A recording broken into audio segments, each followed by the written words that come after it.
Today's the first Thursday that we've got of the new sitting year.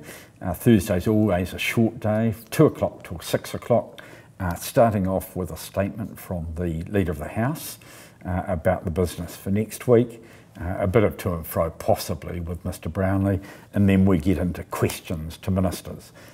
Paula Bennett to the Prime Minister, the old standard, does she stand by all her government's statements, policies and actions? No one has any idea where that question is going to go today.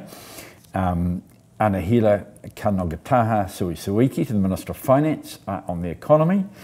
Amy Adams on the same thing to the same person. Judith Collins to the Minister of Housing about estimates to do with Kiwi Build. Maya Lubeck to the Minister of Education about vocational education reform. Paul Goldsmith about light rail to the Minister of Transport. Michael Woodhouse to the Minister of Health about health targets. Angie Warren-Clark to the Associate Minister of Health about youth mental health. Louise Upston to the Minister of Social Welfare about people on benefits and children and hardship grants. Scott Simpson about the Jim Bolger report on fair pay agreements. Marama Davidson about the Salvation Army State of the Nation report to the Associate Minister of Housing. Tim McIndoe to the Associate Minister of Transport about NZTA's current campaign about safer cars. So at about 3 o'clock we'll go on to the debate on the Prime Minister's statement, which is ongoing since Tuesday, likely run through till about Wednesday next week.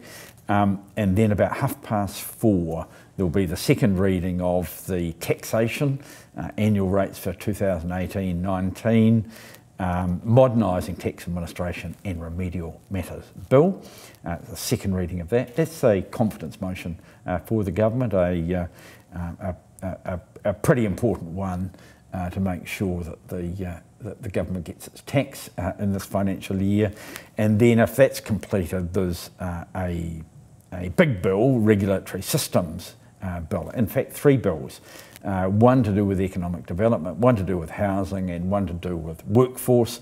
But those 3 bills, regulatory systems, will all be taken together as one debate.